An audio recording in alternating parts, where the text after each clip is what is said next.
your desk. Once upon a time, in a nearby neighborhood, I found myself embarking on my very first teaching at a public elementary school. The school year had just begun in September, and as a rookie teacher, I was still getting accustomed to the ropes of the profession. Teaching a first-grade class of around 20 energetic kids proved to be quite a challenge. The classroom could often descend into delightful chaos, highlighting my inexperience. However, there was one particular day that shattered the usual classroom commotion. I vividly recall that afternoon, as I thought about assigning a worksheet to my eager students, focusing on practicing simple spelling words. Suddenly, the principal's voice thundered over the loudspeaker, commanding an immediate lockdown. Drills throughout the year, leaving me uncertain whether this was a drill or an actual emergency. Nevertheless, I knew one thing for certain: protocol had to be followed. With a racing heart, I swiftly switched off the lights, secured the doors and windows, and ushered the children against the walls, out of the line of sight. In those tense moments, a deafening silence enveloped the room. However, the silence was eventually broken by faint, distant sounds of doors being forcefully pounded down the hall. My heart pounded in my chest as the clamor grew louder, indicating that the person responsible for banging on the doors was closing in. The identity of the intruder remained a mystery, complicating matters further. Amidst the anxiety, a young student suddenly burst into tears, their sorrowful sobs piercing the air. The sound echoed through the corridor outside, surely alerting whoever was there. In response to the noise, the banging at the door abruptly ceased, only to be replaced by the approach of a lone set of footsteps. Time slowed down as the silence lingered for a few seconds. Then, a man's voice boomed through the door, "Hey guys, I think there are kids in this room." That single declaration confirmed that this was no drill, it was a genuine crisis. More footsteps joined the first, hastening toward our classroom door. Multiple individuals unleashed furious attempts to break through, intensifying the terror that held my students captive. Panic overwhelmed the whole class, with cries and screams echoing in every corner. As a first-year teacher, I felt completely ill-prepared for this situation, a situation that teachers should never have to confront. Suddenly, the piercing sound of 2 gunshots reverberated through the air. However, these gunshots did not come from the intruders but instead from the courageous police officers who had arrived in the midst of the chaos. The intruders, startled by the gunfire, hurriedly fled down the corridor, their sinister intentions thwarted. 30 agonizing minutes later, the all-clear signal was finally given. Relief washed over us as we learned that the intruders were 3 local high school students. Eventually, they were apprehended, but their reasons for committing such a heinous act remained elusive. Even though one of the teenagers claimed it was a mere bet, I couldn't fathom how a bet would justify endangering lives and facing the consequences in court. Deep down, I firmly believe their intentions were far more sinister. Fortunately, despite the emotional trauma inflicted upon us, no physical harm was suffered by anyone in the school. The gunshots fired by the police were intended as warning shots, aimed into the ground, to safeguard our well-being. As time passed, 2 long years since that harrowing incident, I continued to teach first grade at the same school, in the same classroom. Every day, as I navigate through the hallways, I catch sight of the bullet holes that still scar the walls. They serve as a powerful reminder of the fragility of life, the resilience of the human spirit, and the extraordinary bond formed amidst overwhelming adversity.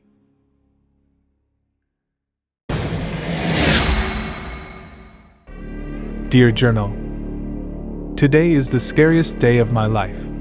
It all started when the news broke about school closures. At first, I was excited about the prospect of having an extended break from classes, but little did I know that this would be the beginning of a nightmare. As the days turned into weeks, the empty hallways and vacant classrooms began to haunt me. There was an eerie silence that settled upon our once lively school. It felt as though the very essence of education had been swallowed by darkness. Rumors began to circulate among students, spreading like wildfire. whispers of strange happenings within the school reached my ears. Some claimed to have seen shadowy figures lurking in the abandoned corridors, while others swore they heard ghostly laughter echoing through the empty classrooms. A sense of foreboding began to consume me, and I couldn't shake the feeling that something sinister was at play. With each passing day, the school seemed to take on a more menacing aura. The walls whispered secrets, and the air became heavy with an otherworldly presence. One fateful night, fueled by a mix of curiosity and growing fear, a group of us decided to investigate the mysteries that shrouded our deserted school. We gathered in the pale moonlight, clutching flashlights tightly in our trembling hands, and ventured into the heart of the darkness. The once familiar hallways now felt alien, twisted, and distorted. The flickering lights cast eerie shadows that danced upon the walls, playing tricks on our frightened minds. As we moved deeper into the school, the air grew colder, and the sound of our footsteps seemed to vanish into the abyss. Suddenly, a shrill scream pierced the silence, shattering our nerves. We followed the sound, our hearts pounding in our chests, and it led us to the old library. There, we witnessed a sight that we could never forget: ghostly apparitions of past students trapped within the pages of dusty books, their anguished faces frozen in eternal torment. In that very moment, we realized that the school closures had released more than just a break from academics. Our school had become a portal to a realm of restless spirits. Their emotions latched onto our empty classrooms and forgotten memories. Terrified, we ran with every ounce of strength left within us, desperate to escape the clutches of this haunted realm. But the malevolent presence pursued us relentlessly, its whispers taunting us from the darkness, promising to claim our souls for eternity. After what felt like an eternity, we stumbled out of the haunted school, gasping for breath as we emerged into the safety of the night. We never looked back, vowing to never return to that forsaken place. But the horrors we witnessed that night would forever haunt our dreams.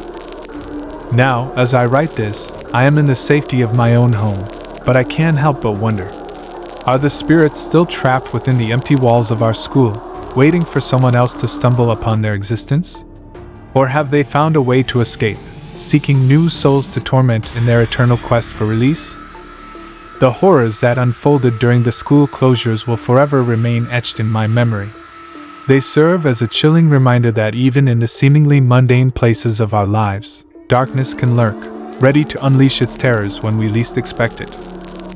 Pray that this nightmare never befalls you, dear reader, and may you never have to see your beloved school transformed into a den of restless spirits. May the halls be filled with laughter, knowledge, and the warmth of the living, rather than the echoes of the dead. It was during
and we hurriedly retreated back to the basement. The man had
But we ended up waiting in that room for over an hour, our hearts still racing from the adrenaline-fueled events that had unfolded in the basement bathroom. I live in my grandparents' house, a cozy place filled with nostalgic memories and warm family bonds. It was just an ordinary day, and after a mundane job, I made my way back home to freshen up before heading to my aunt's house for a lively party. As I entered the house, I noticed my grandfather patiently waiting for me.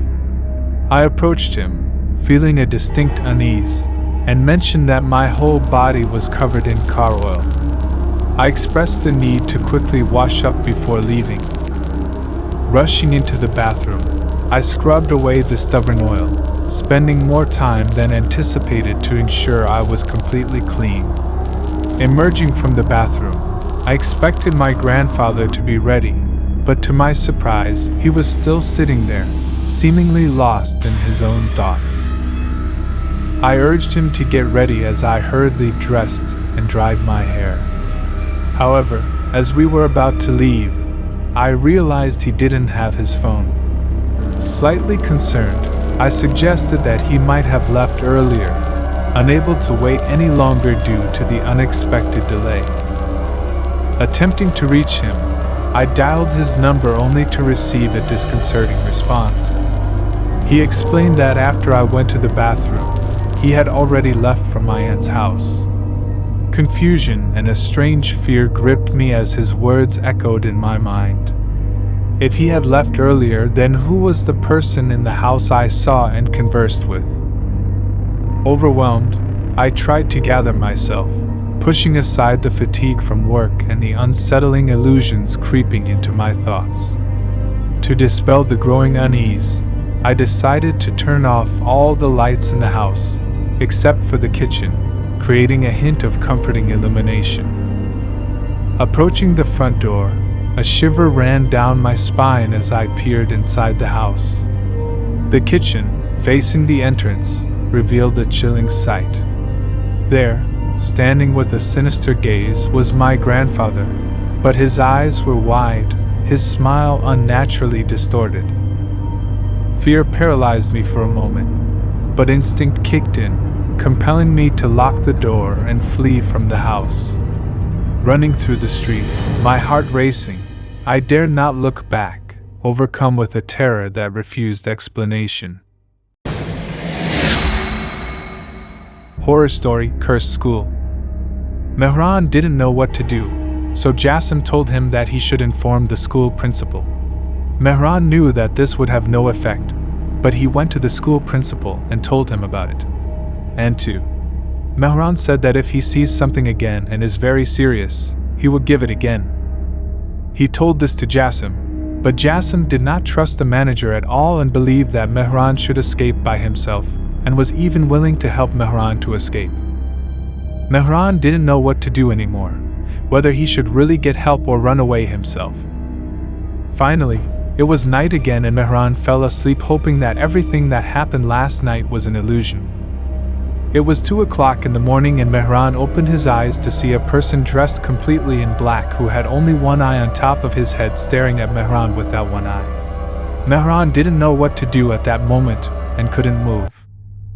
That person in black was talking to his bodyguard, Mehran, and Mehran wanted to be included. He could not move, and he was only listening to the person who was the special bodyguard chattering. All the words of that fearful eye were incomprehensible to him, but he knew that he was threatening you and Mehran woke up. He didn't know if they were all asleep or not, and this made Mehran nervous. He wanted to know what was going to happen to him. Mehran got up and wanted to tell Jassim what happened last night so that they can make a plan together to escape. But there was no trace of Jassim. He went back everywhere. Aman was able to find Jassim and immediately left and told this to the principal. Imam Dare believed that nothing had happened to Mehran and believed that Jassim ran away from school. But Marank was sure that Jassim escaped and something happened to him. And finally, after finding out about the story, they reported to the police. The police arrived at the school within an hour, and since these incidents happened in this school once a year, the police started looking for Jassim without any explanation. Mehran, who was a close friend of Jassim, also left. They looked for Jassim until 2 o'clock in the morning, but there was no sign of him. Finally, they saw a lot of blood at the base of a big tree. They thought it might be the blood of an animal. When they went a little further, they saw a terrible scene. A human body had been found. Mehran was praying. They noticed that Mehran Bakat's body was returned. Mehran can't even cry for a close friend because of the terrible intensity. While the incident was going on, Mehran was just sitting in a corner and didn't know what to do. The principal and the police considered the incident to be due to Jassim running away from school and a natural incident. But Mehran was sure that the incident was not natural at all and that Jassim did not run away at all, but was dragged there by force. Finally, the incident report was completed and Mehran was very suspicious of the school principal and decided to investigate the principal and then take revenge on his friend and all the children who were victims this year. But he did not know exactly why the principal should do such a thing, so he wanted to know what is really going on in this bitter game. A few days passed and Mehran continued to monitor the manager, although the incident was very disturbing, but I will try to find out about the incident. Nenenenenenar stisti nnndhe pre-dar dar dar tem mevharten cu wdh wd rababhardabadubaba sarnanad dead daraha al badara t adaradarat ad air t arababa zak rd Avrasira gave school administrators and teachers.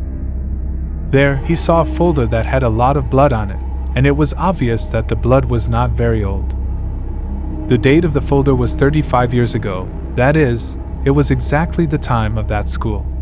When Mehran read the folder, he realized that this folder was related to the murder of a student named Ali Watani, who was suspiciously murdered in this school. This murder was the first suspicious case of this school. Mehran thought of this. The electricity in the room was cut off. Mehran was very scared. He felt a drop on his lips, and at first he thought it might be a drop of water. But when he tasted the drop that was dripping on his cheek from the ceiling in that darkness, he felt that his heart stopped. Yes, those drops were drops of blood. Mehran started working. A voice was coming. That voice was saying to Mehran, "No one hears Torin's voice, just like no one hears Menen's voice." Mehran looked around a little and saw that a boy almost the same age as himself was staring into Mehran's eyes, looking depressed, and was saying, "Don't curse, all of you." Mehran was waiting for that ghost, depressed boy, to come and pull it, but strangely, the lights turned on and the ghost disappeared. Mehran didn't know what happened, so he immediately took the file and left the room. He read the entire file and realized that 35 years ago, some wolves had attacked that school and the boy wanted to escape from the wolves and enter the school hall. But his friends stood in the hall because they were afraid that the wolf would enter the hall with it and harm them. And the boy was begging his friends till he was torn to pieces by Greg Hatka in front of other school students. When Mehran found out about the matter, he quickly went to the principal's restroom, but he saw that the principal was not in his room, so he immediately informed everyone. Everyone was looking for the principal and hoping to find him, but there was no news of him. Mehran explained the matter to everyone and said that this school is cursed. In that dark night, there was a scream, but that voice was not the voice of the principal, but the voice of one of the other children. Everyone was trying to see whose voice it was. Everyone was present except for Mahmoud, one of the school students. So everyone ran to save you, but silence prevailed. Everyone wondered what was wrong. Sir Muhammad came and Mr. Ahmadi, school administrator, shouted that all the children should stay together. For more assurance, Mr. Ahmadi told the rest, except for 4 or 5 people, to stay inside the school and not to come out under any circumstances. Mehran and his 4 students started walking together with Nazim. Mr. Ahmadi tried to call the police for their help, but strangely the phones did not work. They had not gone far from the school when a lot of light was coming from the school. They all turned back. It is true that the school was on fire and all the children were trapped there. Mehran was looking anxiously at the school building, when suddenly he saw that depressed boy who was looking at Mehran in a pitiful manner. In that situation, no one could help them anymore. The sound of children's moans came from the burning pane. Mr. Ahmadi and the other children immediately ran to the door, when suddenly the door opened and all 5 of them were dragged to the fire. Mehran, who knew that the spirit's purpose was to kill all its children. The school is already closed to them, but Omi knew that nothing could be done by them, and at the same time, a person with a scarred face was coming towards Mehran. Mehran, who was in doubt, was looking at it as if he was a person. As soon as he came forward, Mehran realized that he was the manager, and he said to Mehran in a frightened voice, "You said it was you. That ghost is after it, and it is going to kill us all. Let's run away immediately." Mehran said in a sad voice, "So what should we do with him? We can't rescue them anymore. We just have to run away. Probably all of them have been killed by now." Mehran, "But it will kill us." "Don't worry, I brought 2 Qurans. If you have them, no harm will come to you, but if you read them for a moment." There was a silence. Both of them started running very fast. Mehran knew that he was injured, but his condition was much worse than Mehran imagined. Mehran Koran held Rocky tightly because he knew what would happen to him if he lost it. It had been a long time since Mehran had read the Quran, because he was not a religious person at all, and perhaps he never thought that it could cost him his life. Little by little, he could feel the sunlight on his tired and pale face. He looked around, but he didn't see the manager. A few days later, the incident and the news of that school became the headlines of most newspapers and magazines in the country, and every official announced the reason for that incident. Everyone saw Mehran as a very lucky person who was the only survivor of that incident. Imam Mehran himself believed that he should have died with his friends, and he would not have been such a coward and would not have run away. A few months had passed since that issue, and Marin fenced the area around the burned and terrible school, wrote around it and on the school wall, and put up a sign warning the people who were affected by it not to come near it, and he thought that religion had taken care of itself. After several years, he became crazy with fear and nightmares and died in a mental hospital. And this was finally the story of the cursed school.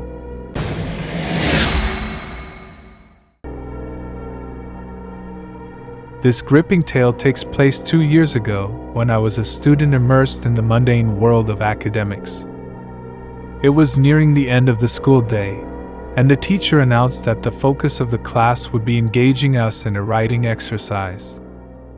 Knowing my disinterest in the subject and my aversion to the teacher, I made a bold decision to skip the class and find solace in one of the secluded bathroom stalls located at the back of the school.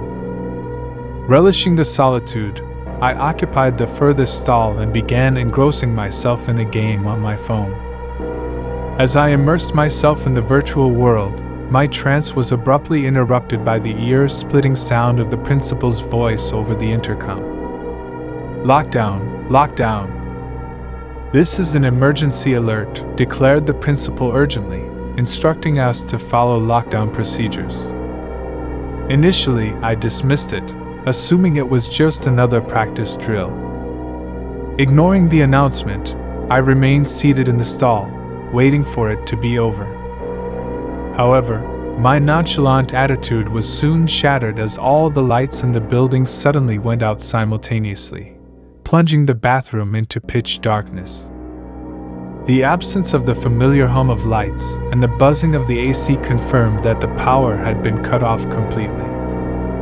Fear began to creep in as I realized this was not a mere drill.